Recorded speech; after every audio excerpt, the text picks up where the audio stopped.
पूजा पाठ, कर्मकांड, ज्योतिष सीखने एवं सनातन धर्म से संबंधित वास्तु शास्त्र, जंत्र मंत्र, तंत्र, शास्त्रोक्त ज्ञान प्राप्त करने के लिए जुड़े हमारे इस चैनल से। नमस्कार मित्रों, स्वागत है आपका हमारे इस ज्योतिष शिक्षा के कार्यक्रम में, जहाँ पर आप निरंतर ऐसे सनातन धर्म से संबंधित जो प्रयोग है उनका अध्ययन कर रहे हैं। आज आपके लिए एक सुंदर जानकारी लेकर के आए हैं। आपको पता है कि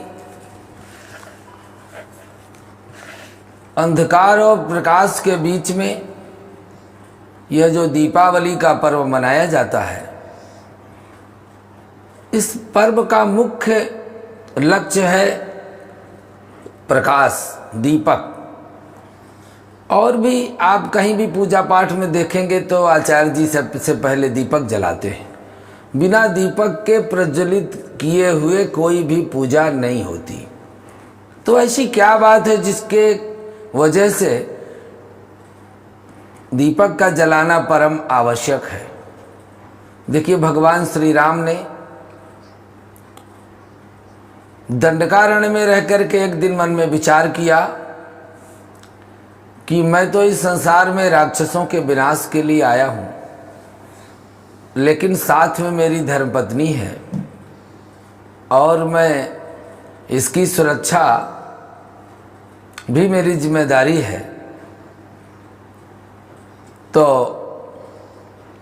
उन्होंने अग्निदेव से प्रार्थना की कि तुम पावक महु करऊ निवासा, जब लगी करो निशाचर नासा। हे अग्निदेव, मैं प्रार्थना करता हूं कि मैं देवी जानकी की रक्षा का दायित्व तुम्हारे ऊपर सौंपता हूं। इसी तरह से हम किसी देवी देवता की पूजन के पूर्व अग्निदेव का आवाहन करते हैं। किसके लिए? सुरक्षा के लिए। दीपक से हमारी रक्षा होती है चारों तरफ से। और जब हम किसी धार्मिक कृत्य पर करते हैं, कोई तंत्रोक्त अनुष्ठान जब किया जाता है, तो एक रेखा खींच दी जाती है चारों तरफ। मंत्र पढ़ा जाता है, मामुभिरक्षय रघुकुल नायक, घृत वर चाप रुचिर कर सायक। दीपावली में इस चौपाई को 108 बार मंत्र जप करके और सिद्ध कर लीजिए। कहीं भी जाइए और तुलसी की लकड़ी लेकर के अथवा पेन से एक रेखा चारों तरफ खींच दीजिए, इस मंत्र को पढ़ दीजिए। उसके अंदर कोई भी गलत भावना से नहीं आ सकता है। तो रेखा खींच दी जाती है। इसी तरह से दीपक, जब कोई मंत्र जाप किया जाता है तो पहले दीपक जला दिया जाता है, और वह दीपक जलता रहेगा तो कोई बाहरी शक्ति आपके मंत्र शक्ति में बाधा नहीं उत्पन्न कर सकती, नहीं तो जलकर भस्म हो जाएगी। कई बार तो जो एकक्षणी वगैरह साधना होती है, जंगल में होती है, बेल के नीचे होती है, और वहाँ पर दीपक जला दिया जाता है, गोला बना दिया जाता है कवच का पाठ करके। यदि वह दीपक जल रहा है तो कोई भी बाहरी चीज़ आपके ऊपर आक्रमण नहीं कर सकती। आपको उस दीपक की सुरक्षा करनी है। और यदि आपने दीपक का भरोसा नहीं किया, उस मंडल को छोड़ करके आप भय के कारण भागे, तो वहीं पर आपका नुकसान हो जाएगा। वो काम है दीपक का कि बाहरी चीजों को आने से वहां रोकते हैं। अग्नि देवता है, इसलिए हम पूजा पाठ में दीपक जलाते हैं। और एक ही नहीं, भिन्न भिन्न प्रकार के दीपक जलाते हैं। हम गाय के घी का भी दीपक जलाते हैं, हम तेल का भी दीपक जलाते हैं। अपनी अपनी कामना के अनुसार। यदि सतोगुणी साधना है तो घी का ही दीपक प्रायः जलाया जाता है।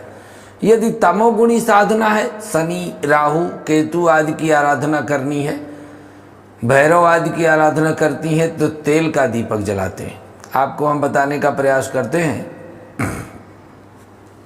पूजा में सबसे ध्यान देने योग्य बात यह है कि दीपक से हमारी रक्षा होती है। आप जाते हैं तो आपको सब जगह शास्त्रों में एक पंक्ति उल्लिखित दिखाई देती है, तमसो मा ज्योतिर्गमय, मुझे अंधकार से प्रकाश की ओर ले चलो। असतो मा सद्गमय, असत्य से सत्य की ओर ले जाइए। ऐसी ये बृहदारण्यक उपनिषद में यह मंत्र आया है। तो दीपक का महत्व तो हमारे जीवन में बहुत है, इसीलिए संध्या समय होते ही हम अपनी सुरक्षा लेके घर में दीपक जलाते हैं। तो पहली सुरक्षा तो ये होती है कि अंधकार से प्रकाश में हमको सब कुछ दिखता है, ये हमारे लिए है। लेकिन शास्त्र ये कहता है कि हमें दिखता हो या न दिखता हो, कुछ ऐसी शक्तियां होती हैं जो हमको दिखाई नहीं देती हैं, तो उनके लिए हम वह दीपक जलाते हैं। दीपक जलता रहेगा तो वह उसके आसपास नहीं आ सकती हैं। भूत प्रेत तो अग्नि से बहुत डरते हैं। तो सबसे पहले श्रेष्ठ सबसे दीपक है गौ के घी का दीपक। गौ को हम माता कहते हैं, तो गौ के घी का दीपक जलाया जाता है। अंधकार मिटाने के लिए हम मोमबत्ती का भी प्रयोग करते हैं, किंतु शास्त्रों में मोमबत्ती का प्रयोग नहीं। पहले हम कड़ू तेल का दीपक ही सर्वत्र दीपावली में जलाते थे, मोमबत्ती नहीं जलाते थे, क्योंकि मोमबत्ती के उजाले से अदृश्य आत्माओं को हम नहीं रोक सकते हैं। नकारात्मक ऊर्जा को रोकने में मोमबत्ती में सामर्थ्य नहीं है। पूजा के समय हम तेल का भी दीपक जला सकते हैं। शास्त्रों में के अनुसार माना गया है कि पूजन में जैसे पंचामृत का बड़ा महत्व है, इसी तरह दीपक का भी महत्व है। अग्नि पुराण में दीपक को किस पदार्थ से जलाना चाहिए इसका भी उल्लेख है। आप सुनिए क्या उल्लेख है। शास्त्रों में दीपक जलाने के लिए तेल से ज्यादा घी को महत्व दिया गया है। दोनों पदार्थों में दीपक जलाने से वातावरण में सात्विक तरंगों का आवागमन होता है। इसके अलावा यदि तेल के इस्तेमाल से दीपक जलाया गया तो वह अपनी पवित्र तरंगों को अपने स्थान से कम 1 मीटर तक ही ले जाता है, लेकिन घी से जलाया गया दीपक उस पवित्रता को स्वर्ग तक पहुंचाने में सक्षम है। यह रहस्य की बात है। यदि हम कोई तमोगुणी साधना करते हैं, तमोगुणी साधनाओं की शक्तियां भूत प्रेत वहीं रहती हैं, तो इसलिए तेल का दीपक ठीक है। लेकिन यदि हमें अध्यात्म की प्राप्ति करनी है, हमारी जो साधना का प्रभाव है वह परमात्मा तक जाए, तो घी का ही दीपक हमारे लिए जलाना सबसे श्रेष्ठ है। दूसरा, इस शरीर के अंदर जो चक्र होते हैं उनको जागृत करने के लिए घी के दीपक से ही उन मन और मस्तिष्क के चक्रों का जागरण होता है। यदि तिल का तेल का दीपक जलाया जाए तो मूलाधार चक्र जागृत होता है। स्वाधिष्ठान चक्र को एक सीमा तक पवित्र करने का कार्य करता है। लेकिन यदि दीपक में घी का इस्तेमाल किया जाए तो सातों चक्र, मणिपुर से और अनाहत चक्र तक सभी चक्रों को शुद्ध करता है और उनको जागृत करता है। 7 चक्रों के अलावा मनुष्य के शरीर में ऊर्जा के स्रोत हैं। कौन कौन? नाड़ियां हैं, ईड़ा, पिंगला और सुषुम्ना। नाड़ियों में भी जागृति आती है। चंद्र नाड़ी, सूर्य नाड़ी और सुषुम्ना नाड़ी।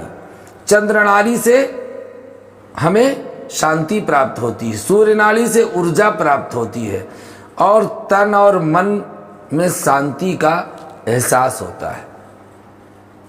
सूर्य नाड़ी, सुषुम्ना नाड़ी मनुष्य को आध्यात्म की ओर ले जाती है। जिस समय मनुष्य की सायंकाल सुषुम्ना नाड़ी चलती है, सुषुम्ना नाड़ी जब चलने लगे तो कोई भी कार्य मनुष्य को नहीं करना चाहिए, केवल प्रभु का स्मरण और ध्यान करना चाहिए। यदि आप नहीं मानेंगे, कोई भी कार्य करेंगे वो नहीं बन सकता, नहीं बन सकता, कभी नहीं बन सकता। इसीलिए सुषुम्ना नाड़ी को जब चलता हुआ जानिए तो आप केवल प्रभु का स्मरण करना आरंभ कर दीजिए।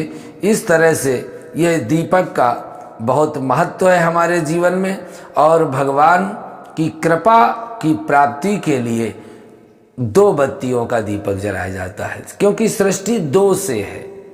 1 और 3 बत्तियों का कोई दीपक नहीं जलता है, 2 से सृष्टि है। तो 2 बत्तियों को एक में मिला करके सुंदर दीपक जलाते हैं, और जलाने के बाद दीपक की प्रार्थना करते हैं। भो दीप देव रूपस्त्वं कर्म साक्षी विघ्न कृत, यावत कर्म समाप्ति स्यात् तावत तो स्वस्तिरो भव। शुभम करोति कल्याणम आरोग्यम सुखवर्धनम शत्रु बुद्धि विनाशाय दीप ज्योति नमोस्तुते। आज के लिए बस इतना ही। अगले भाग में पुनः आपके लिए जानकारी लेकर उपस्थित होते हैं। नमस्कार।